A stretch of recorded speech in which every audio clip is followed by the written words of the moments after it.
Hello guys, I'm Vic here from PhoneArena. It's been about a month since the Apple event, and while I didn't feel all that impressed with the upgrades that were offered on the table, I still was kind of excited to check out the new iPhone 13 Pro. Before we begin though, just a quick recap of what specs we have here. The S21 Ultra comes with 4 camera sensors. We have a main 108 megapixel camera, then we have an ultra-wide sensor which is impressively sharp, then we have 2 additional optical zoom cameras, one does 3 times optical zoom and the other 10 times. Of course, this might seem quite over-spec'd if compared to any normal phone, but we have the iPhone 13 Pro here with us. It has a triple camera system. The main sensor is mainly what interests me this year though, because it's actually bigger and should gather more light compared to last year's 12 Pro.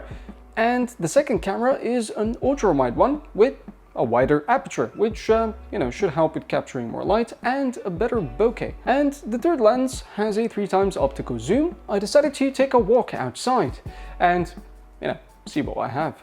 And what we're looking at here are some electric scooters for rent. Not really the best scene, but bear with me on this one. Of course, given the amazing performance these two devices should deliver, they both fare almost equally well.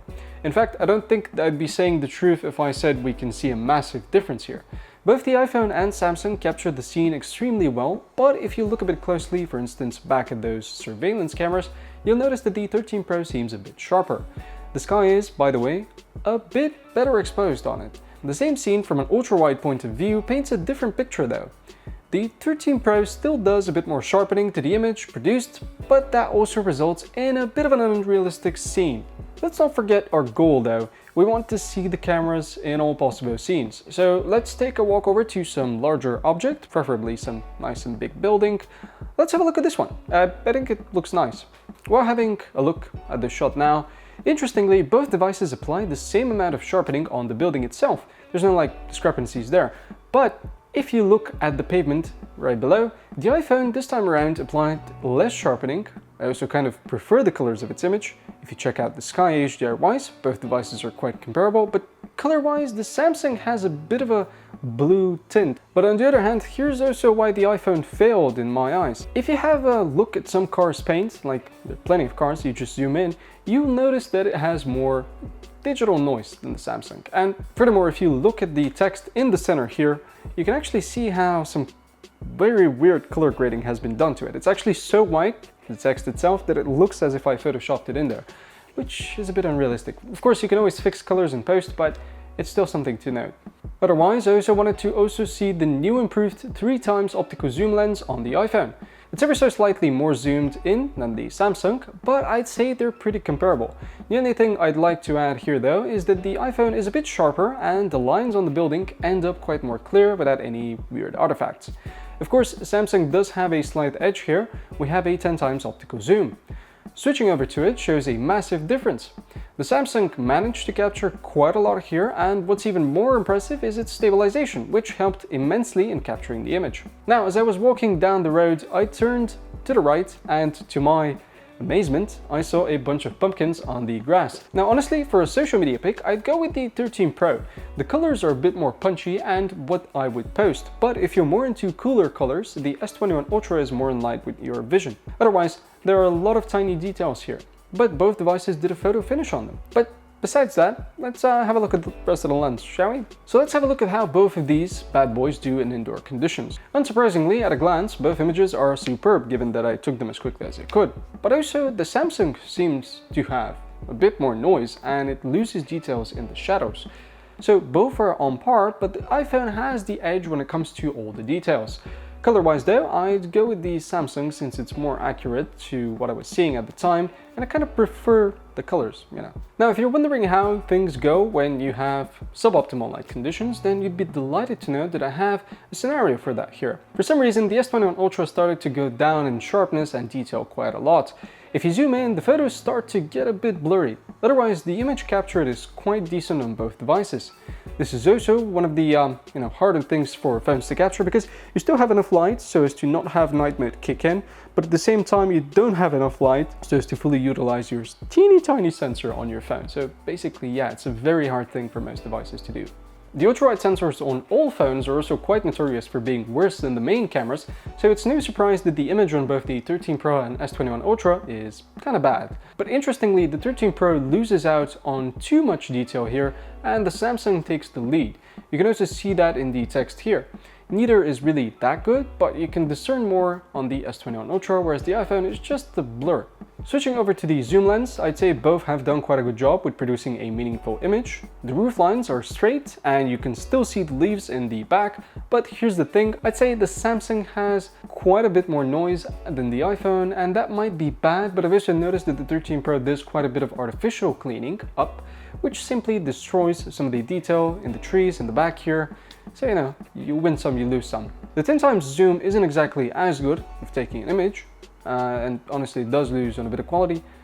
But honestly, if you do want to capture something indeed farther away, you can see more of the leaves, so technically it still does its job, but I can see how it's not for everyone. But once again, as I was taking photos, time passed, and eventually I moved over to some night mode shots. Now, without getting too much into detail, I'd have to say that Samsung fared much worse. For one reason or another, it just couldn't muster as much sharpness in this frame, whereas the iPhone simply crushed it. By the way, I also wanted to capture one of those cool rainy shots with the headlights of a tram shining forward, so there you have it. Zooming in though, showed us that the 13 Pro managed a better lit scene. Samsung seemed to lose out on some sharpness in detail in general when you look at the back. Now, when we switch over to the optical zoom lens, that was a different story. iPhones don't usually, let you take night mode photos manually, so this could have been a case where the light from the headlights was simply covering all of the viewfinder, so basically the iPhone didn't switch to night mode, whereas Samsung did, which resulted in a slightly better photo for the S21 Ultra and a slightly worse one for the 13 Pro. So watch out for that if you're one of those people that actually wants to take a night mode photo but couldn't actually because of that scenario. Also, I almost forgot, during all this time I had some assistance and got some portrait shots in. I'm more impressed with the iPhone's portrait mode. It seemed to capture more light. I don't know about you guys. The S21 Ultra, on the other hand, for some reason kept blurring the top of my umbrella.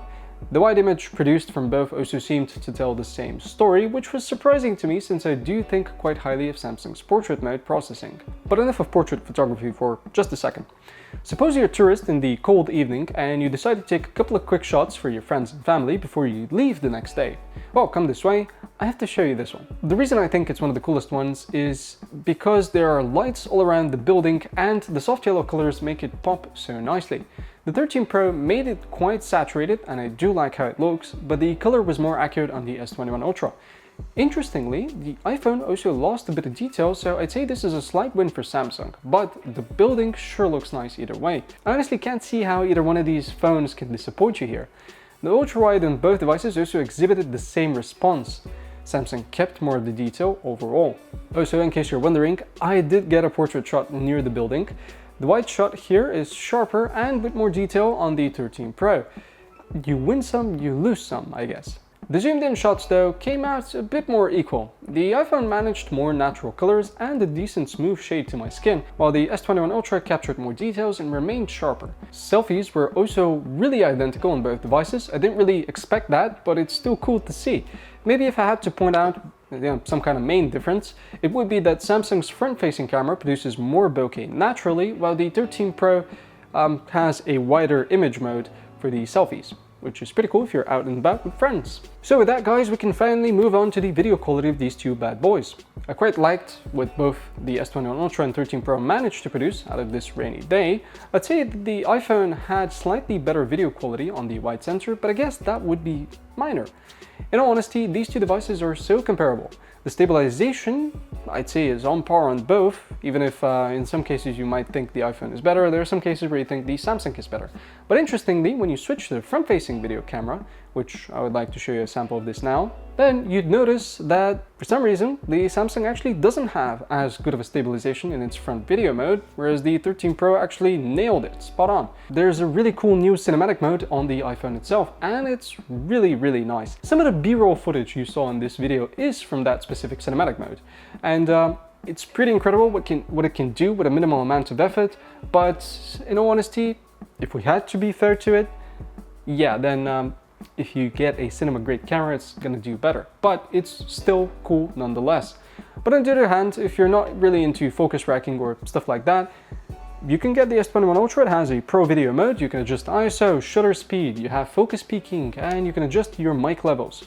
It's really cool, and it's more like the ultimate vlogger's camera. So in all honesty, it's kind of a pick and choose. If you don't really care for those options, then iPhone has you covered, and it's pretty nice with that cinematic mode. But if you do care for that, then honestly, for manual freaks like us, the S21 Ultra is pretty nice. But as a conclusion, for the most part, I think that these two phones are actually pretty great. And while I would say that I like the Samsung more, it's also more expensive, coming in at $1,200, while the 13 Pro goes for $1,000. Since I found them to be rather similar, at least in the camera department, I would actually go for the 13 Pro, especially if I was trying to save some cash. But honestly, if money wasn't an obstacle, since I do kind of like fiddling around with camera settings, the S21 Ultra might be the one for me. But what about you guys? You can tell me down in the comments below. Also, please let me know if I missed anything important. Also, please subscribe, and I'll see you guys some other time.